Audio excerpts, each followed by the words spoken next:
Thank you everyone for coming out today. I just moved here.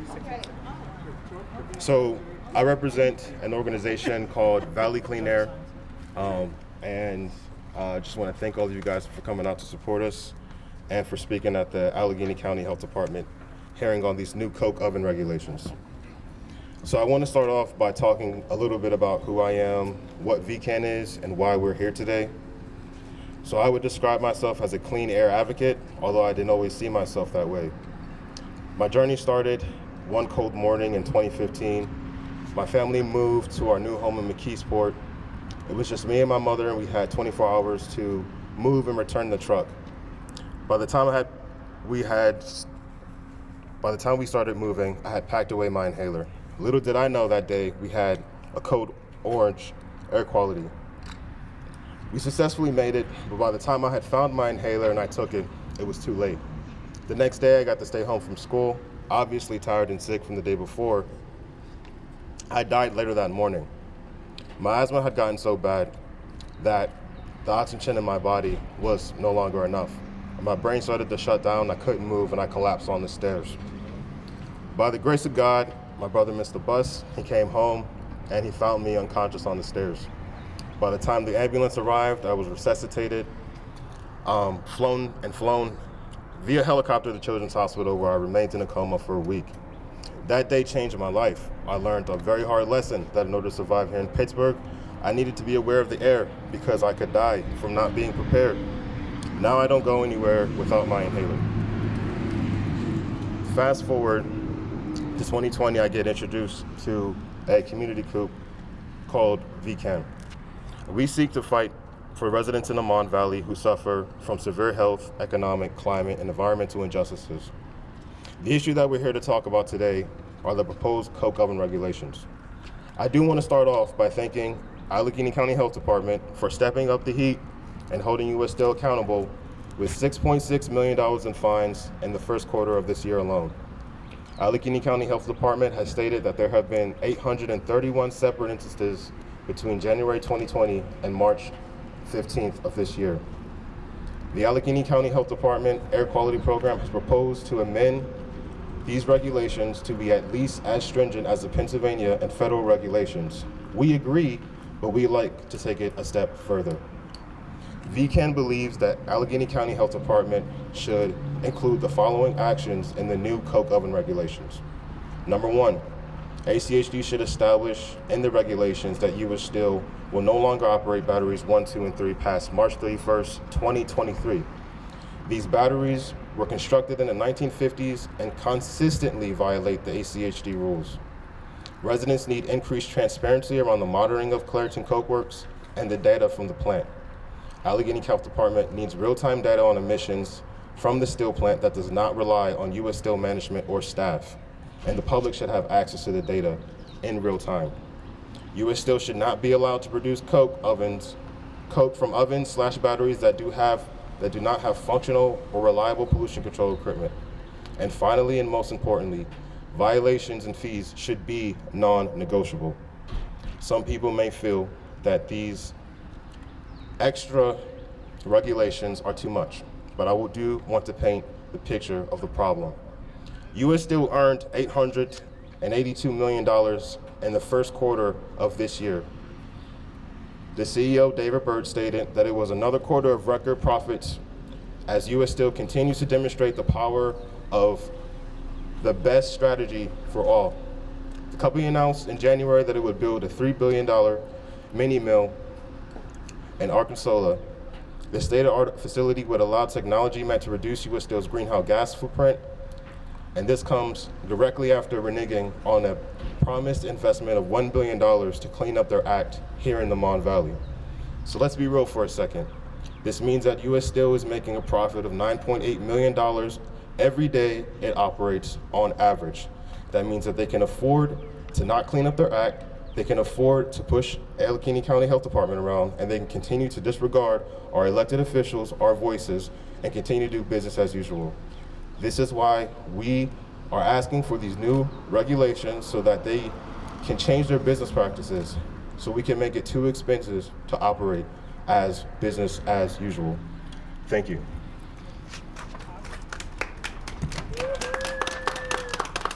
I would like to thank you guys for coming out today. I'm not sure if any of our members would also want to share some thoughts. No? Okay, awesome.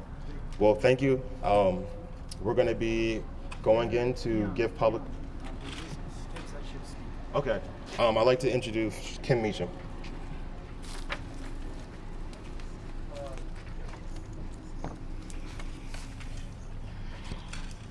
Good evening.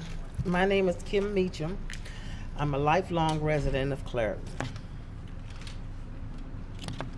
I am calling on the Allegheny Health Department, the EPA, whoever can come rescue us. We are suffering far too often from the effects of filthy air. Particulates all over our cars, windowsills, foul smells waking you up out of your sleep at night. The health effects on our young and old are detrimental. Asthma, bronchitis, blood pressure problems, heart disease, juvenile asthma, which is the 4th highest in the country. What will it take for USX to comply with the standards set forth? As a tax-paying citizen, if I break the law, I'm thrown in jail. USX exceeds standards and get a slap on the wrist via fines that don't deter them from poisoning us daily. When the fines are cheaper than the fix, this is what we get: filthy air. I'm here begging Allegheny County Council, Allegheny Health Department, whoever can help us increase the standards and the fines. Call USX, make them accountable for the damages they're doing to the people of the Mon Valley. I know there's a problem as far as people's jobs. I worked for US Steel in 1983. 13 weeks was all I got. Never got called back. But I found a way. I got a job through the Port Authority of Allegheny County and worked 30 years receiving my retirement and health benefits. Is it asking too much to have them clean up the air? Is that too much? Well, my answer is, if you can't comply, then we can say bye-bye. Thank you.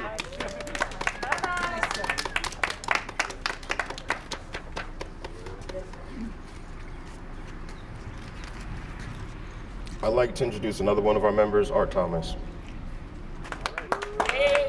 Hello, my name is Art Thomas. I've lived in the armpit of the universe for over 70 years. If you don't believe it's called the armpit of the universe, look at the movie The Deer Slayer, The Deer Hunter, and they call it the armpit of the universe. Anymore, it seems like Clairton, Pennsylvania, and the Mon Valley is becoming the armpit of the universe. Because if you take a deep breath, I'm quite sure you can't stand it. Now, we've been offered all kind of money from the health department and every place else, but it just don't seem like any money comes to the citizens that are suffering in Clairton. Okay, I can go on, turn on the TV, get the Weather Channel, and the Weather Channel will tell me what the polling count and the air condition of Bethel Park is. I live in the armpit of the universe, in the center of all this stuff. I gotta wait 2 weeks to find out the air wasn't fit to breathe when they had the fire down there. This stuff is ridiculous. I'm sorry, people need to stand up and say, hey, I'm tired of it, let's do something. And I think we got people here that may be willing to do that. But we need, like they say, the 3 Ps. It's not price, price, price. It's people, people, people. Okay, I'd like to get a lot more people involved in this. Thank you.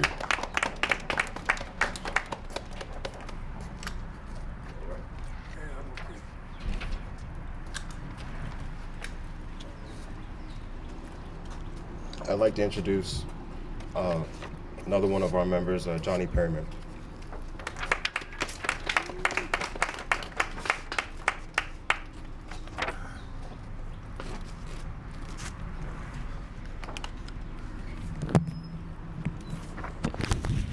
Well, I'm not like Art. I haven't been here all my life.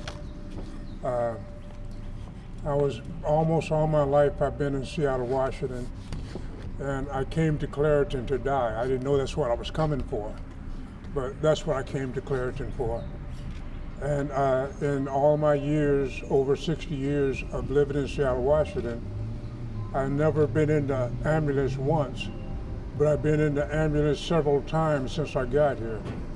The law that you have here in the state of Pennsylvania says that we have the right to clean air.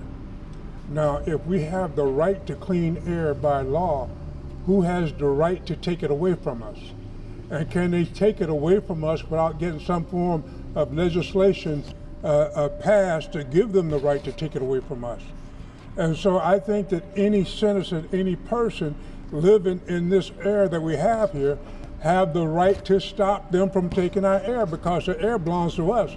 It don't belong to them. And when I bought my house here in Clairton, it didn't say anything on that contract about death or dying. It just wasn't there at all.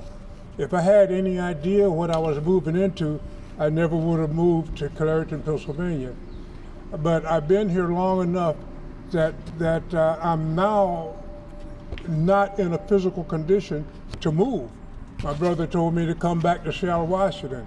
I'm not in a condition to be able to do that right now. And I just, right now, this chair I'm sitting on, inside of this chair there's batteries, okay? And there's spare batteries, because I got batteries on my side here too.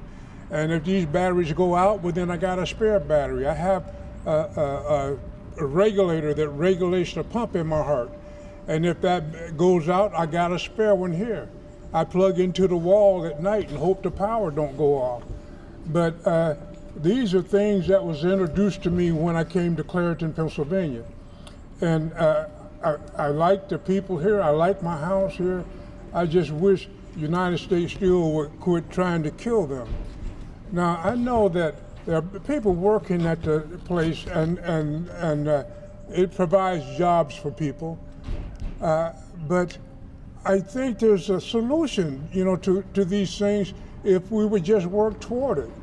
I mean, if they would just take some of these guys here and put them on the board of directors of United States Steel, maybe we can come up with a solution that's good for everybody, good for both sides. I'm not just trying to stomp one side out. I just want clean air. And so that's all I have to say right now. So if you can grab this microphone so I don't drop it.